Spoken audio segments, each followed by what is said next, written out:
Well, thank you, Judd, and thank you, CSIS. I worked with you many times. The last time was with Jim Lewis on the report to the president on cybersecurity.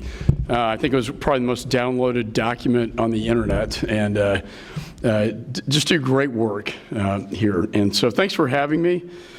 This is a very important issue. It's very timely to be speaking here on the 18th anniversary of perhaps one of the most tragic days that America has experienced, 9/11. It always seems surreal to me, looking back, thinking back, watching the airplanes attack the buildings, going to the largest economic symbol of power, to the symbol of military power, and the third was to hit the symbol of political power. Fortunately, the last one didn't make it. Those are the first heroes of 9/11 that brought down the airplane in Pennsylvania. And we had our ceremony this morning at the Capitol to sing God Bless America, which is the tradition that we hold. This issue, the Sahel, as I was telling Judd, I've followed ISIS and Al-Qaeda most of my professional career, the rise of the fall of the caliphate. But the Sahel is really the hot spot now.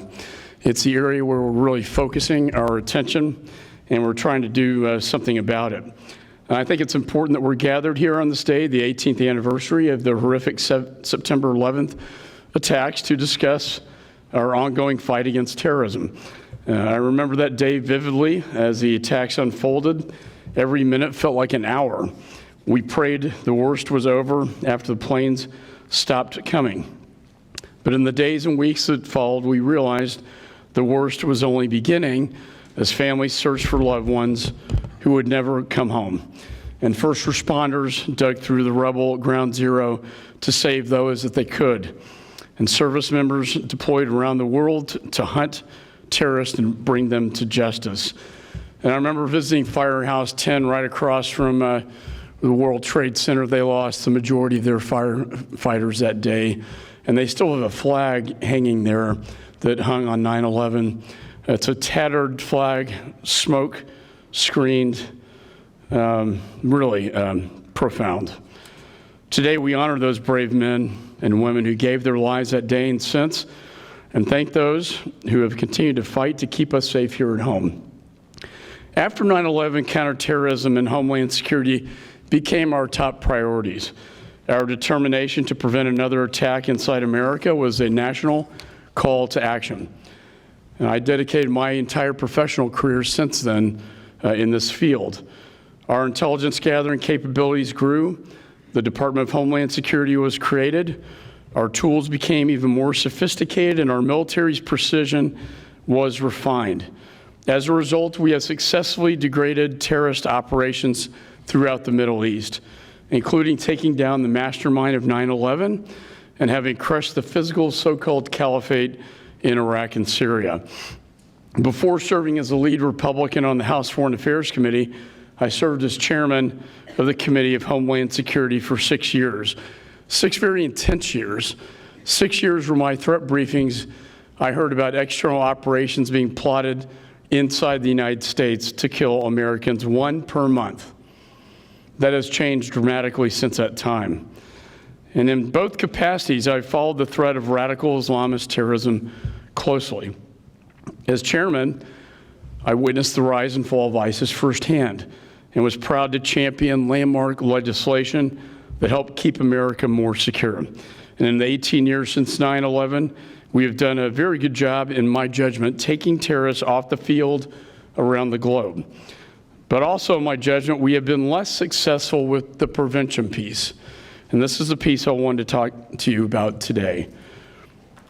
We spent trillions of dollars with our military killing.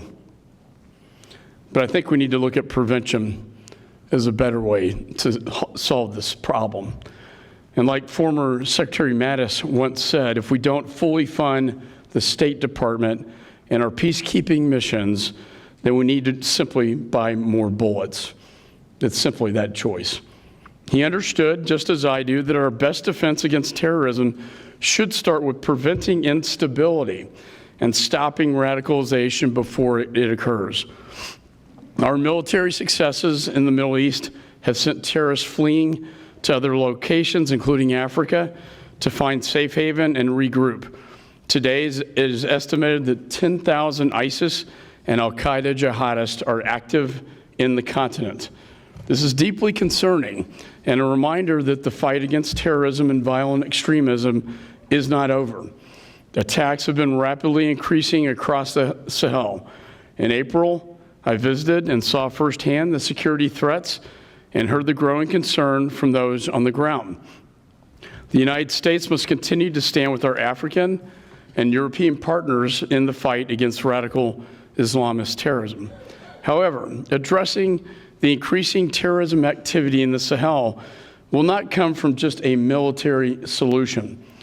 We must also address the root causes of extremism and support citizen-responsive governance, combat corruption, and prioritize economic development.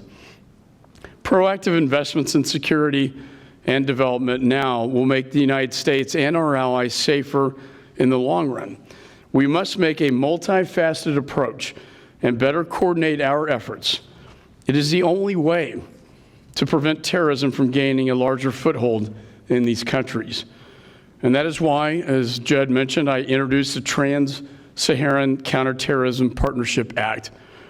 This House-passed bipartisan legislation will ensure a well-coordinated interagency effort that works with countries such as Burkina Faso, Nigeria, and Chad to build their capacity to conduct counterterrorism operations, prevent the spread of violent extremism, and strengthen the rule of law.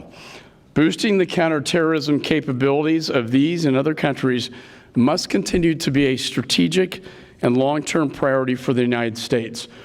It also requires the State Department, USAID, and the Department of Defense work together to develop a counterterrorism strategy in Africa and increase congressional oversight of our programs. We need to ensure all of our investments are properly targeted, and it is clear that we need more, not less, engagement in the Sahel. We also need to think long-term about our assistance. Terrorist groups exploit local grievances over lack of economic opportunity and exploit weak and ineffective governance.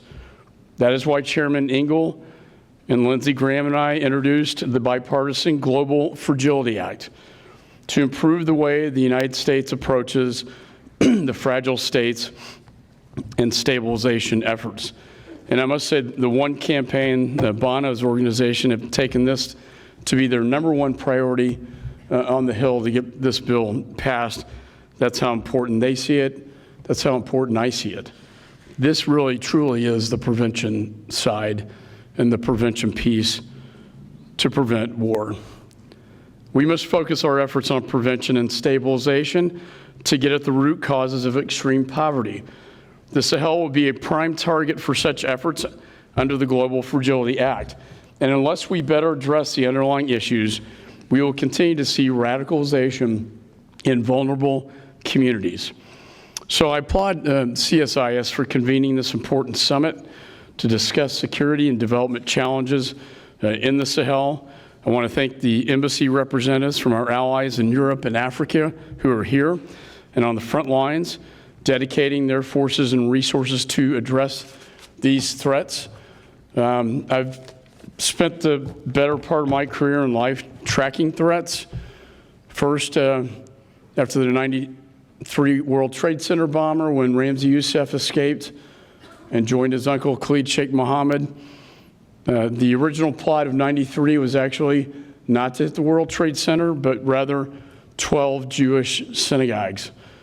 Why 12? The 12 tribes of Israel. And then Ramzi escaped, went back to Pakistan, and plotted what was called the Bajoinka plot to bring down 12 airliners simultaneously with microbomb devices. Why 12? Because of the 12 tribes of Israel, their hatred of the Jews. He talked to his uncle, Khalid Sheikh Mohammed, about flying airplanes into buildings. He also attempted an assassination attempt on the Pope in the Philippines, unsuccessfully. But successfully, his uncle Khalid Sheikh Mohammed pulled off one of the worst terror attacks on American soil. So we never forget this day. We never forget what they did. We will always follow this threat wherever it goes, whether it be in Iraq, whether it be in Syria, whether it be in Saudi, or now, whether it be in Sahel. We will look at this threat. We are getting better at this. We are safer today than we were before 9/11. And that's important to say because a lot of people, they don't know. They ask me that, are we safer today? We are safer today. The apparatus we put in place, the intelligence, connecting the dots, we are safer as a nation, but we need to do more with this threat to make sure another 9/11 never, ever happens again. Let us never, ever forget what happened that day. Thank you so much.